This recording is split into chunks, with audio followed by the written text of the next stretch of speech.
Boa noite a todos. Bem-vindos a mais uma meia hora de bom ambiente. Hoje o tema do webinar está relacionado com os fogos rurais, um flagelo que nos faz companhia verão após verão. Para quem não acompanha estes webinars no Facebook da Zero, portanto, estes webinars funcionam da seguinte forma. Portanto, eles têm três partes distintas. Portanto, há uma parte em que o nosso orador convidado vai responder à pergunta que nós formulámos no tema deste webinar. Depois segue-se um conjunto de respostas do moderador, que sou eu, Paulo Lucas, seguidamente vai haver um período em que os participantes que estão no Facebook vão poder colocar questões ao nosso convidado e que ele tentará responder aqui a essas questões que serão colocadas. Para nos falar do tema de hoje, e em particular do Plano Nacional de Gestão Integrada dos Fogos Rurais, convidámos Tiago Oliveira, presidente da Agência para a Gestão Integrada de Fogos Rurais. Tiago Oliveira é doutorado em Engenharia Florestal e Recursos Naturais, especializou-se no tema da gestão e governança de risco, em resultado de um percurso com mais de 20 anos de experiência em atividades nacionais e internacionais ligadas ao setor florestal e à conservação da natureza. É membro do Centro de Estudos Florestais da Universidade de Lisboa e foi docente convidado do mestrado MEDFOR da Universidade de Lisboa entre 2013 e 2017. Exerceu a sua atividade profissional na Navigator Company, antes de assumir funções públicas, e foi coordenador executivo da proposta técnica do Plano Nacional de Defesa da Floresta contra Incêndios para vários governos e foi também assessor técnico no Ministério da Agricultura. Tiago, obrigado por teres aceitado este nosso convite. Para não perdermos mais tempo, fica desde já a pergunta, que foi a pergunta que nós estamos a divulgar com a divulgação deste webinar. Este Plano Nacional de Gestão Integrada de Fogos Rurais é a mesma solução para o problema que temos e que parece não ter solução? Boa noite, obrigado Paulo, obrigado à Zero e obrigado a todos que estão a ouvir, e agradecer o convite e a oportunidade de aprofundar um bocadinho um tema que é complexo. Sendo um problema complexo, aquilo que é reconhecido como um wicked problem, esta não é a solução, é uma das soluções. E é construída com o contributo de várias pessoas. Ela foi construída inspirada nas melhores práticas, ataca as causas do problema, não ataca só as consequências, e o fogo é uma consequência de coisas que estão muito mal a montante, porque o fogo é a síntese do contexto. E se nós queremos, de facto, mudar a incidência que o fogo tem na nossa paisagem, na floresta de produção, de conservação, nas vidas e nos bens, temos que ir às causas. E as causas são o desarmamento do território e a falta de gestão de combustível no processo de transição florestal, que tem a ver com o asilvestramento e a incapacidade económica do modelo económico a gerir a vegetação, porque há uma transferência de risco entre as soluções de exploração económica que não estão a pagar o justo valor pela madeira, pela água, pelos serviços que a floresta presta, do carbono, da biodiversidade por aí fora, porque o capitalismo em si necessita de ter matérias-primas baratas, exceto quando o mercado começa a exigir boas práticas, responsabilidades sociais e uma gestão florestal sustentável, ao contrário da lógica extrativista. Depois há uma questão relevante com a alteração das atitudes e dos comportamentos da população.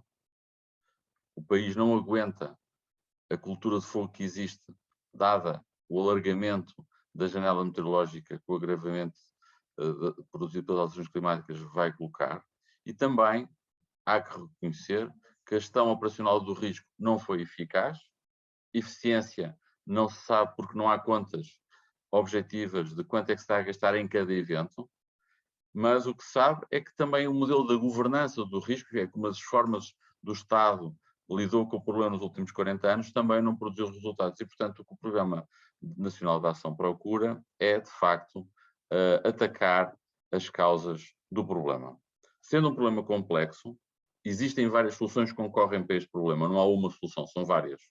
E sendo um edifício com muitos stakeholders, em que todos participam, uns mais que outros, o Estado está a tratar do assunto na medida das suas responsabilidades. Mas a propriedade é privada, os interesses económicos interagem sobre o território, alteram a paisagem, a população utiliza o espaço e, portanto, todos nós acabamos por ter uma nossa cota-parte de responsabilidade no silêncio, na capacidade de mobilização e na inscrição, na cidadania ativa e em lutar por uma paisagem, por um território que é diferente. Acima de tudo, garantir que o território é submetido a uma governação de um recurso florestal, que é estratégico, bem como a conservação da natureza, com regras claras, com uma regulação de mercado.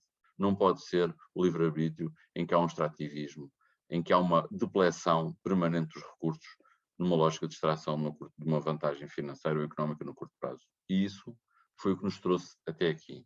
E, portanto, o que acontece em 2017 é que há um clamar, por soluções consistentes, técnicas, que apelam a uma alteração de formatos de trabalho, da organização da administração pública, sem ser uma lógica de departamento, top-down, mas sim mais numa lógica de envolvimento em redes, numa lógica de projeto, numa lógica transversal, que permita a profissionalização dos agentes, o reforço da capacidade institucional das entidades e também a especialização entre aquilo que é gerir o fogo na floresta 365 dias por ano, com mais fogos controlados, com gestão das queimadas, com apoio aos pastores, com a promoção da pastorícia, em particular a norte do Tejo, numa floresta que já não tem viabilidade na lógica produtivista, mas sim numa floresta mais agroflorestal, com gado a pastorear no subbosque e nas áreas matagais, e depois também com a capacidade de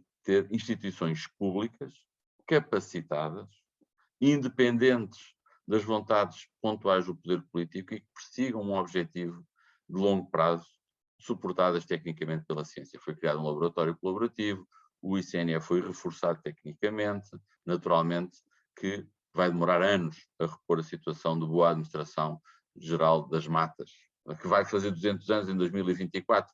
Não é o sonho da silvicultura tradicional, imperialista, mas sim é uma lógica diferente, mais focada nas populações, a produzir serviços para além da madeira. Mas tem que haver gestão deste território, tem que haver gestão do tema, em particular na integração das políticas públicas. E a solução que nós imaginamos é uma solução que está inspirada nas boas práticas internacionais, na necessidade de reforçar a prevenção, e nos últimos 2 anos conseguimos passar de um orçamento que apenas dedicava 20% do encargo anual à prevenção para 50%. A prevenção acaba por ser dinamizada através da redução da alteração dos comportamentos e da gestão dos combustíveis, numa primeira fase à volta das casas, mas criando dinâmicas socioeconómicas que levam a que o património seja gerido com escala. Isso vai demorar, está a demorar mais do que aquilo que nós gostaríamos, porque as inércias institucionais, os triângulos de ferro que permitem o free rider ou posições abusivas de mercado permanecem, mas isso é uma questão política, que tem que ser objeto dos políticos. Nós, tecnicamente, já fizemos aquilo que era suposto fazermos, gerimos o dossiê entre 2018 e 2019, conseguiu-se reduzir as ignições para metade, não há fatalidades, há um serenar das organizações e há um caminho, há uma direção que o Programa Nacional propõe, baseado na relação que foi construída com os atores e que permite, de facto, uma nova solução. Porquê é que esta é a solução? Eu tenho aqui um esquema que ajuda à teoria da mudança que nós estamos a tentar colocar, que partilhava aqui em 1 minuto. Como é que isto tem que funcionar? Nós acreditamos que se houver valorização do espaço, vamos falar de matos e floresta, o território da conservação da natureza, por excelência, ocupa cerca de 70% do país. Se isto for valorizado, se eu pagar um justo valor pela madeira, pela biodiversidade, pelo carbono, pelo enquadramento paisagístico, pela regulação do ciclo da água, enfim, todos os serviços que a floresta e os matos bem geridos conseguem produzir, eu vou reduzir, vou criar mais valor, portanto vou aumentar a apetência pela renda, 97% do território persegue uma lógica rentista, vou, assim, ter uma apetência para cuidar mais do território, vou injetar na minha gestão anual deste território uma parte para gerir a vegetação, para gerir o processo da transição florestal, removendo a vegetação, os matos, com fogo, com máquina, com gado, essencialmente. Vou ter mais consciência porque estou a cuidar de uma coisa que eu amo, que eu valorizo, e, portanto, vou também alterar os meus comportamentos. Por sua vez, vou ter menos incêndios, vou ter as comunidades envolvidas a proteger aquele património, que aquele valor é partilhado com elas vão ser elas próprias os guardiões daquele local. A gestão de risco vai, portanto, ter menos incêndios, vai operar os recursos com mais proficiência e vai ser capaz de haver menos danos, com menos área ardida, porque os recursos vão estar especializados a gerir o fogo na floresta, fazendo a prevenção e o combate numa lógica florestal, com ferramenta sapadora, com uma cultura de proteção de um recurso que é diferente e que exige técnicas diferentes. Por outro lado, a proteção civil tem que se encarregar de proteger os bens e as pessoas, gerindo a vegetação à volta das casas, que é uma preocupação da proteção civil, não é de quem está a gerir a conservação da natureza, e garantir depois, quando o evento acontece, que há uma coordenação de combate baseada em conhecimento e baseada numa lógica de eficiência, com uma apresentação de custos transparente. Isto é o desenho que está aprovado, está aprovado em Conselho de Ministros, Resolução do Conselho de Ministros 45 de 2020. O programa de ação dimensiona um conjunto de objetivos que suportam esta teoria da mudança e que tem um conjunto de metas, tem um conjunto de indicadores, tem um conjunto de orçamento que vai permitir dar um caminho. E agora o nosso papel enquanto agência é integrar as políticas públicas da conservação da natureza, da agricultura, da energia, enfim, do território, no sentido de as portarias que vão saindo não tenham efeitos perversos sobre estas dinâmicas que estão aqui montadas.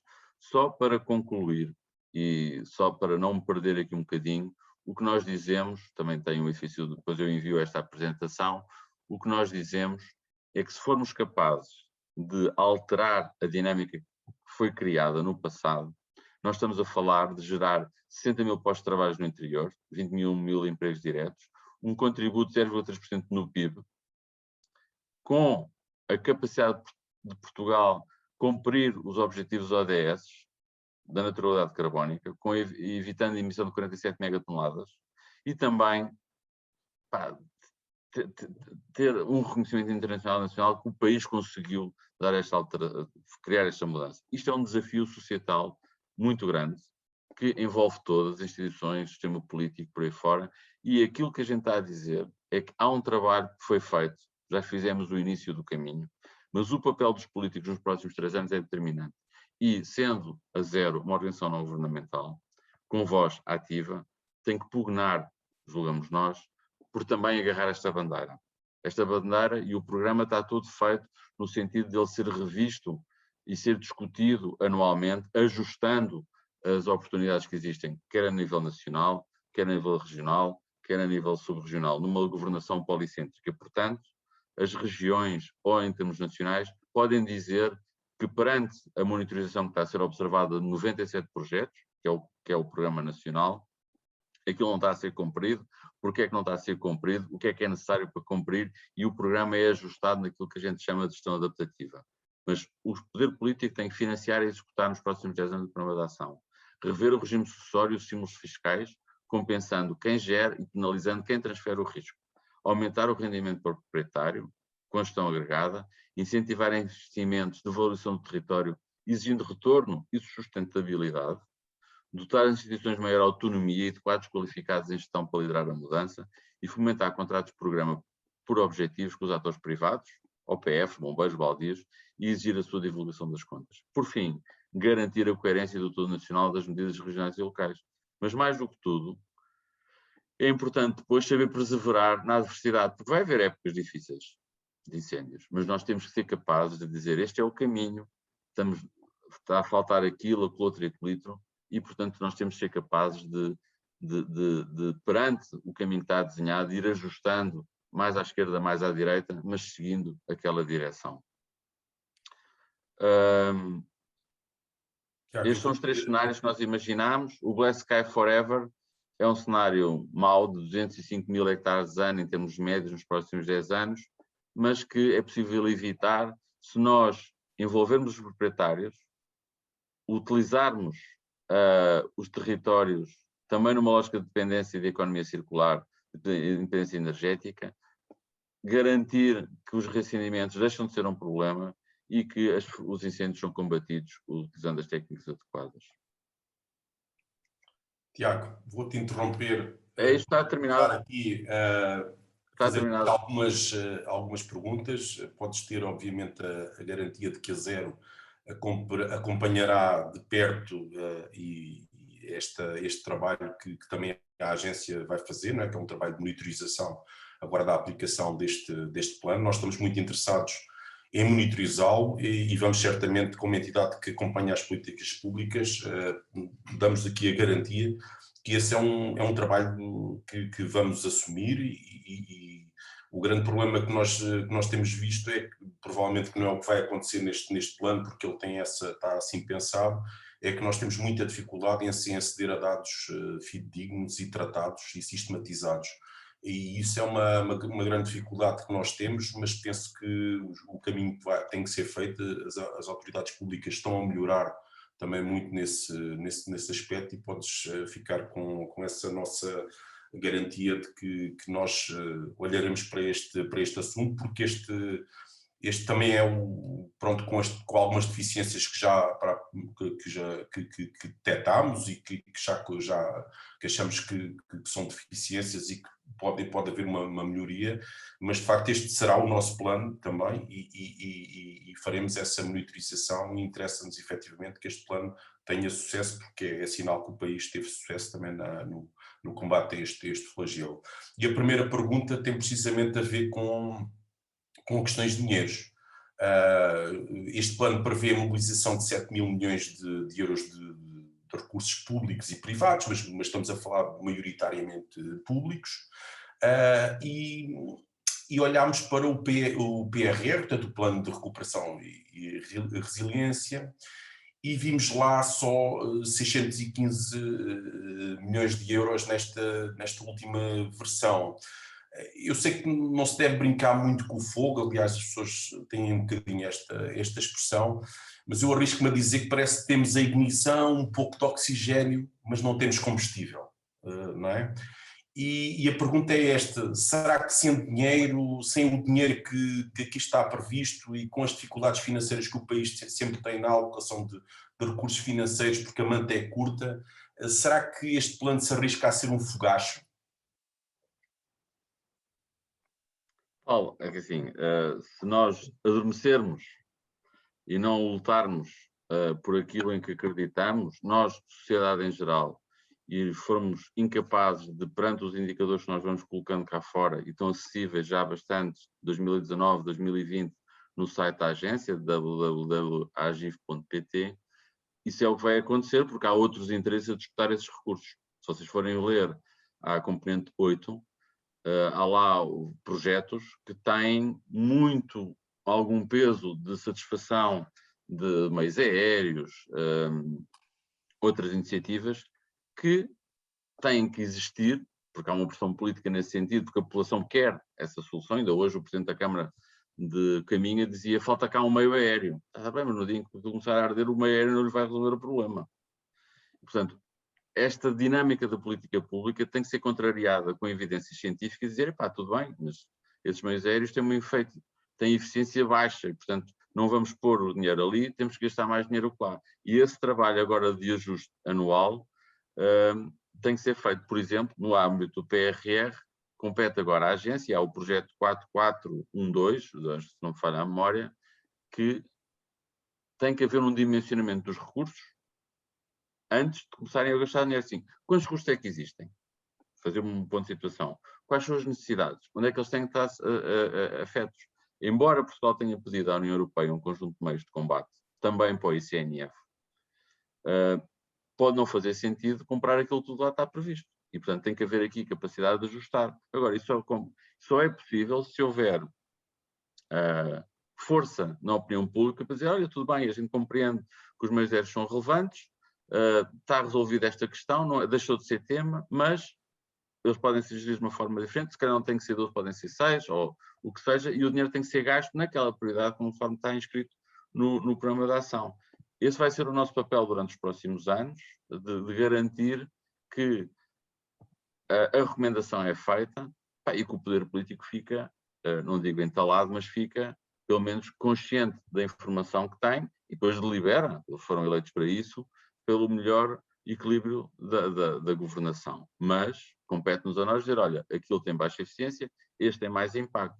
Parece-me também importante aqui que o plano, sendo a maioria da propriedade privada, tem que ser capaz de mobilizar um enquadramento institucional mais claro para que os investidores estrangeiros, não só na área da interna, nacional e interna, não só na parte de floresta de produção, mas muito mais ainda na floresta de conservação, dada o volume financeiro que há dos green bonds e do sustainable finance, que tem que entrar em Portugal num quadro regulamentar consistente e equilibrado e estável, que permita que aquele capital que é aportado para promover a biodiversidade, a conservação e por aí fora, não se esfuma.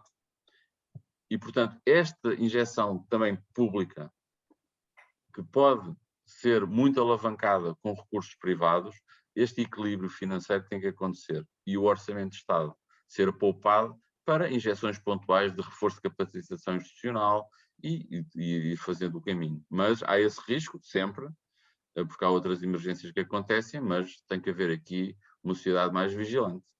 Ok. Depois há outra questão que até nos tem sido veiculada por alguns agentes que acompanham estas temáticas, tem a ver com o facto de parecer haver aqui uma marcada insistência no controle da vegetação por meios mecânicos, em detrimento de mais investimento na promoção de uma floresta mais resiliente, mais diversificada, mais multifuncional.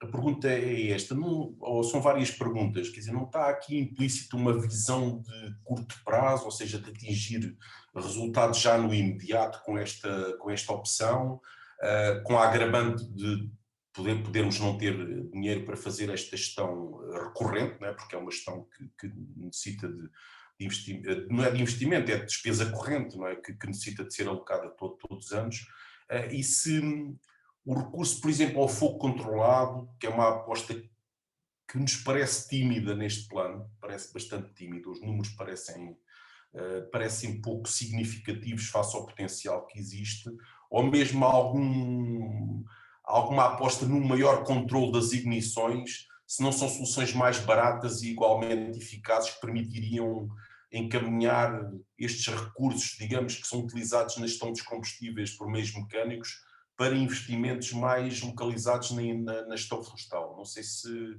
me fiz esclarecer. Paulo, eu até vou um bocadinho mais longe. Há uma excessiva expectativa que as faixas lineares, as faixas de gestão de combustível, tenham efeito na redução da área ardida.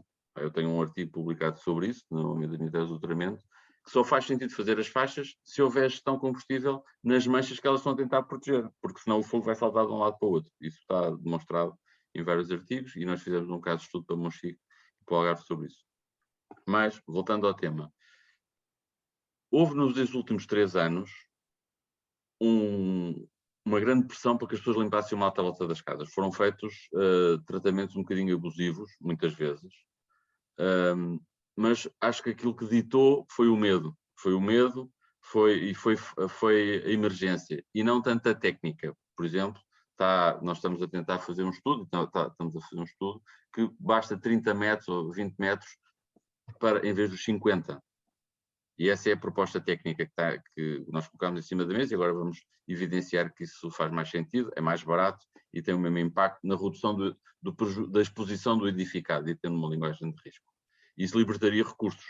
Por outro lado, a questão da mecânica versus fogo controlado, nós por nós, aqui na agência há cerca de 50 pessoas, 40 vão agora para o ICNF reforçar, que a gente chama até a brincar os maluquinhos do fogo, que é tudo malta que gosta de fazer fogo controlado. Porque o fogo controlado permite treinar as pessoas para o combate ao incêndio, mas acima de tudo trabalha por nós. Agora, Portugal não tem muita janela meteorológica para fazer fogo controlado. No Pinhal são cerca de 20 dias, pá, no Sobreiro eram muitos mais, mas há uma prática ancestral de tirar o fogo dentro do montado de sobro. É muito difícil convencer um alentejano a usar fogo controlado no Sobreiro, porque ele explora a cortiça e a cortiça sofre em qualidade com o fogo. Mas, por exemplo, estamos a imaginar e temos contactos junto da Austrália, vir para cá uma equipa de um projeto que nós ganhamos com o programa Rotário, de trazer a ignição aérea para queimar eucaliptal. Mas porque tem, a janela meteorológica é maior. Mas isso é um projeto de mudança, não é o projeto, a gente não podia inscrever essa matéria direta no programa de ação, porque é uma tecnologia que é usada muito frequentemente na Austrália e cá ainda não temos evidências que permitam suportar isso. Mas em matos, tem que se queimar mais matos com fogo e, acima de tudo, tem que se pastorear, tem que se levar a pastorícia para norte do Tejo. Porque A questão é quem que a faz, não é? Como é que nós resolvemos o problema com... Porque nós tínhamos pastorícia nos anos 60. Temos a questão aqui fundamental, é uma questão social. Temos que valorizar a profissão do pastor, temos que pagar melhor ao pastor. Muito melhor ao pastor. E temos que ser capazes de criar esta dinâmica, e eu acho que esse é o grande desafio.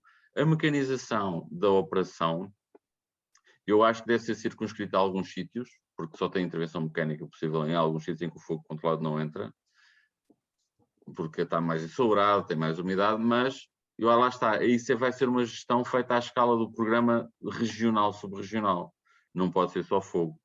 Pode ser muitas vezes, e eu acho que é a questão fundamental, que Portugal tem um grandíssimo potencial, é nós sermos capazes de fazer civicultura de aproveitamento de regeneração natural.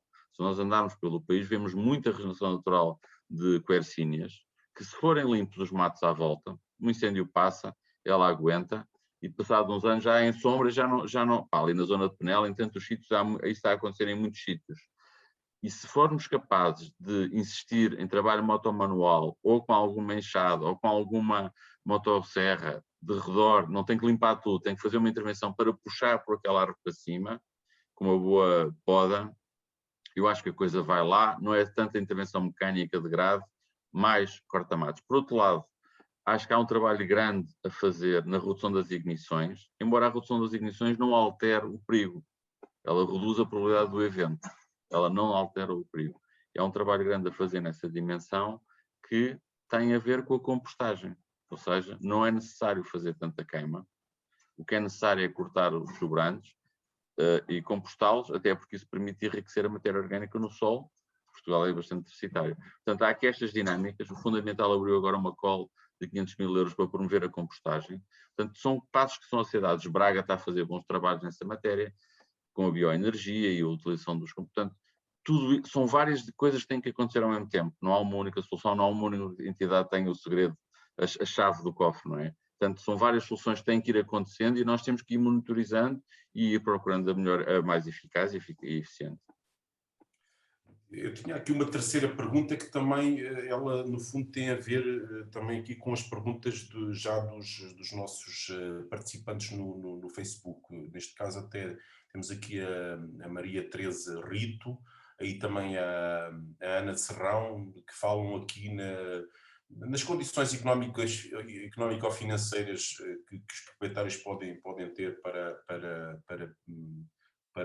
para intervirem na floresta, principalmente para que não plantem tantos eucaliptos, acabem pelas próprias pelas árvores e arbustos autóctones terem também, digamos aqui, um papel também um bocadinho mais presente, digamos, no investimento florestal. E eu agarrava aqui um bocado nesta questão dos serviços de ecossistema, que é uma questão que nos preocupa, pronto, principalmente na questão da remuneração dos proprietários, que contribuem ativamente para a conservação da natureza, para a redução da suscetibilidade ao fogo, controle de erosão, pronto, uma série de serviços que são prestados pelos ecossistemas, e que, de facto, remunerar estes serviços foi uma ambição, quer do meio académico, quer dos próprios ambientalistas, e que mais recentemente o Ministério do Ambiente acabou por abraçar esta ideia, não é? E lançou em 2019 um aviso com 3,7 milhões de euros, no caso concreto para a Serra do Açor e para o teste internacional. Não vamos falar sobre a sua aplicação, nós somos muito críticos para a forma como foram escolhidas estas áreas e para a forma como foi implementado este projeto, porque achámos que não era nada prioritário. A Serra do Açor sim, mas do teste nacional não nos parecia nada prioritário para fazer esta experimentação, mas de facto aquilo que temos também neste plano de ação nacional é que de facto nós vemos agora 5,8 milhões de euros para intervir em 160 mil hectares. Ou seja, investimos 3,7 milhões até 2038 no fundamental. O valor é manifestamente pouco e nós propusemos uma revisão. E agora vamos ter aqui os tais 5,8. Eu até estava para perguntar se não houve aqui qualquer erro, digamos, na alocação deste valor, porque é uma boa pergunta. Falar aqui de um valor de 53 euros hectare. Quer dizer, sim.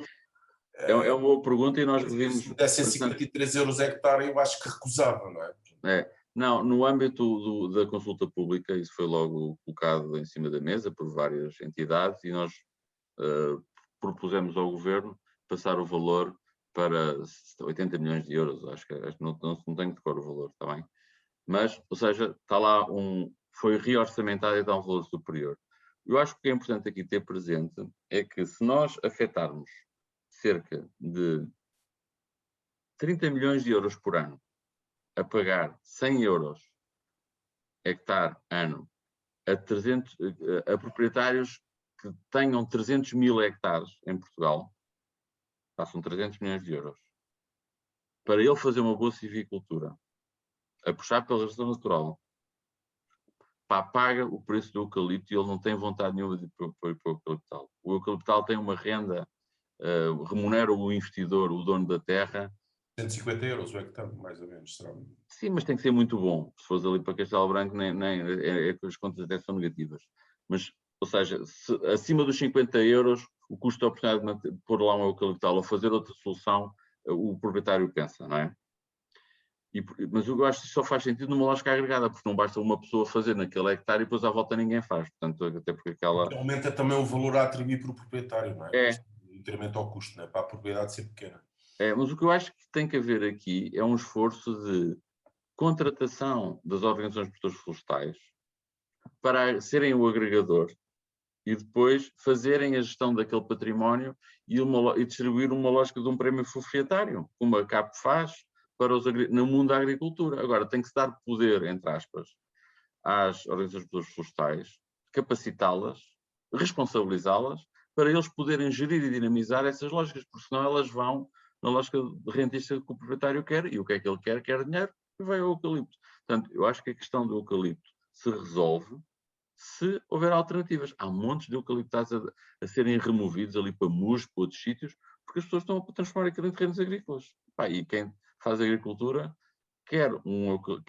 procura terrenos que tiveram eucaliptal, porque a terra ficou muito mais solta em terrenos planos, para a batata e para a cenoura. Portanto, eu acho que as dinâmicas económicas geraram a paisagem que nos trouxe até aqui. Temos de ser capazes de montar estímulos adequados para que o proprietário vá atrás daquilo que a gente entende como socialmente o mais adequado. Numa lógica de prémios à produção, numa lógica de benefícios, até como a questão da biomassa. A biomassa, como está aquela política energética das centrais, não faz sentido. O que faz sentido é pagar mais à exploração do mato e dizer, se o senhor entregar estevas ou entregar giestas ou caramba, eu pago-lhe X, se entregar madeira de rolaria de pinho queimado, eu pago-lhe menos 4, não é? E isto cria dinâmicas, não é? Do que estar a pagar a tarifa elétrica, isso não faz sentido. Portanto, eu acho que são estas questões que a gente tem que estar muito atentos, temos que reportar publicamente o que está a passar e depois a sociedade abanar as bandeiras relevantes. Porque o tema está na agenda, não é? A parte do agendamento da política pública já lá está. Agora a questão é de martelar e pressionar o poder político para que as boas soluções sejam perseguidas. E esse é o nosso papel também, e com esta resposta do Tiago, nós terminamos este meia hora de bom ambiente, já estamos 5 minutos para além da hora. Muito obrigado ao Tiago por ter estado connosco nesta conversa sobre este Plano Nacional. Posso só fazer publicidade de uma coisa, não? Está à vontade, estás à vontade. É só para partilhar que amanhã na internet, vocês podem assistir a um evento que nós vamos promover com o Ministro do Ambiente e o Ministro da Ciência, em que vamos apresentar pela primeira vez os resultados que foram feitos com o voo LIDAR, que permite quantificar a vegetação de uma forma muito precisa, com escalas de 1 metro a 10 metros de pixel, e fizemos esta experiência em 45.000 hectares em Vila Pouca da Guiar, Góis, Lousão, Oleiros, Proença, Pombal, Cascais, Sintra, Mafra e Lisboa. Monsanto está todo mapeado com LIDAR. E vocês vão poder assistir a esta conferência nestas referências que aqui estão, e no programa de ação está previsto que Portugal tenha um voo de LIDAR nos próximos 2 anos, em que a gente consegue, ao fim e ao cabo, quantificar melhor e saber afetar o melhor valor àquela existência. Pronto, é uma publicidade por fim, e depois chamar a atenção para o site da Raposa ou para o site do Portugal Chama e da agência. Desculpa ter interrompido, Paulo, mas foi uma boa publicidade. Pronto, fica a publicidade ao evento.